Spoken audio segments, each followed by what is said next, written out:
David Benavidez's next potential opponent for his first WBC interim light heavyweight title defense is shaping up to be Jesse Hart, with the bout likely to take place on December 14th. According to the Boxing Voice, Benavidez is expected to face Jesse Hart, currently ranked number 5 by the WBO and number 12 by the WBC, in what is seen as a tune-up fight. This matchup is designed to keep Benavidez sharp ahead of a potential mega fight against the winner of the October 12th undisputed 175 pounds championship clash between Artur Beterbiev and Dmitry Bivol. The Benavidez-Hart fight could even share the spotlight on a doubleheader with lightweight star Gervonta Davis headlining the card. The selection of the 35-year-old Hart as Benavidez's opponent makes sense for several reasons. Hart isn't viewed as a serious threat, meaning he's unlikely to upset Benavidez's march toward a lucrative showdown with the Beterbiev-Bivol winner. For Benavidez, this fight should be a relatively simple task, assuming he avoids the stamina issues that plagued him during his June 15th bout against Alexander Gvozdyk, where he visibly ran out of steam after 6 rounds. If Benavidez repeats that sluggish performance, a well-prepared Hart could capitalize and pull off an upset, provided the judges score the fight fairly.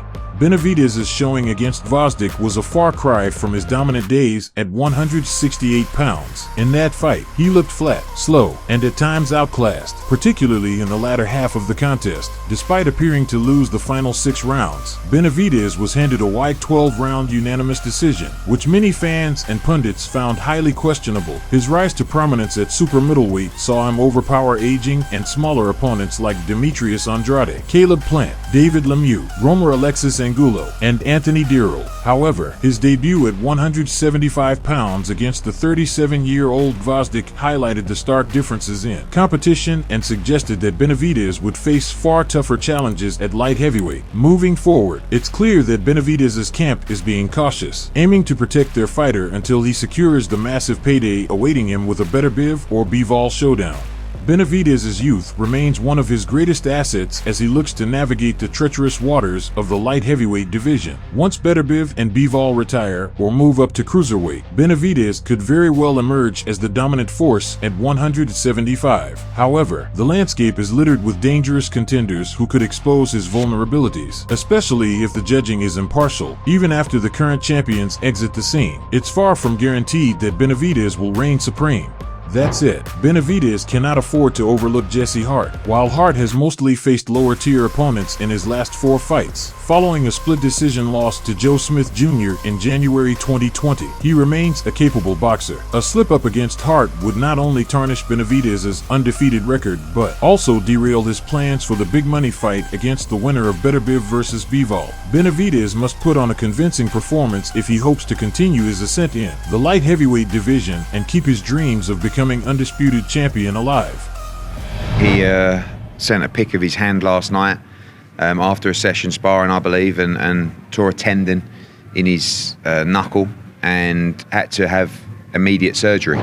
Matchroom Boxing has announced that undefeated lightweight sensation Shakur Stevenson has suffered a significant hand injury, requiring immediate surgery, which will prevent him from defending his WBC lightweight title against Joe Cordina. Fans had eagerly anticipated the Stevenson vs. Cordina clash, which was set to headline the pay-per-view undercard at an affordable price of $14.99. With both fighters bringing undefeated reputations into the ring, save for Cordina's lone loss, the stage was set for a thrilling contest. However, with Stevenson now sidelined, the future of the matchup is in doubt. Matchroom has not indicated whether the bout will be rescheduled for 2025, leaving fans waiting in limbo for updates on Shakur's recovery timeline. So unfortunately, he's out of the Joe Cordina fight on October 12th. And won't return till early 2025. As said, straight into surgery. So hoping for a good job in there and back to work as soon as possible. The timing of the injury could not have been worse for promoter Eddie Hearn, who had high hopes for Stevenson's path to superstardom. Hearn had recently touted Stevenson as the fighter capable of dethroning Gervonta Tank Davis in 2025, setting up a potential blockbuster bout down the line. Now, with Stevenson undergoing surgery, those plans are temporarily derailed, forcing Matchroom to reassess its next steps. Very disappointed. Obviously was looking forward to fighting in Riyadh season, but needs to get this done, can't continue fighting, and as I said, quick operation and back to business early 2025. In an official statement, Stevenson expressed his frustration at the situation. I'm extremely disappointed I won't be able to fight on October 12th. I felt sharp, and my camp was going perfectly. I was ready to put on a show for the fans against Joe Cordina," said Shakur, "but I've got to listen to the doctors and get this taken care of so I can come back even stronger in 2025. Despite the setback, Hearn remains optimistic about Stevenson's future. If plans hold, Stevenson could be matched against the hard-hitting William Zepeda in February, followed by the highly anticipated clash with Tank Davis in the summer. Such a timeline would allow Shakur to fulfill his 2-fight contract with Matchroom, potentially leading to an explosive showdown with Davis before the contract's expiration. The question now is whether Hearn will extend Stevenson's deal beyond these 2 fights. A victory over Zepeda would keep Stevenson on course for the Davis fight, but a loss could complicate matters should Stevenson prevail in both contests. However, he could become one of the hottest free agents in the sport, drawing interest from top promoters eager to secure his services for the long term.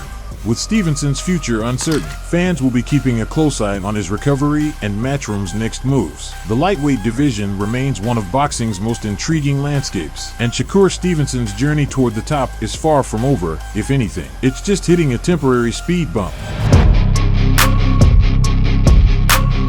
WBO cruiserweight champion Chris Billam-Smith and WBA title holder Gilberto Zurdo Ramirez are set to collide in a highly anticipated 12-round unification bout on November 16th at the venue in Riyadh, Saudi Arabia. This 2-belt showdown between Zurdo Ramirez and Billam-Smith promises to be a headline event, forming part of the Riyadh season festivities. This matchup is shaping up to be a 50-50 contest. Ramirez has rejuvenated his career since his defeat to WBA light heavyweight champion Dmitry Bivol on November 5th, 2022. Following that loss, Ramirez transitioned to the cruiserweight division and has since racked up 2 consecutive victories. His return to form began with a dominant 12-round unanimous decision win over Joe Smith Jr., followed by another unanimous decision in which he dethroned WBA cruiserweight champion Artur Beterbiev on March 30th in Inglewood, California.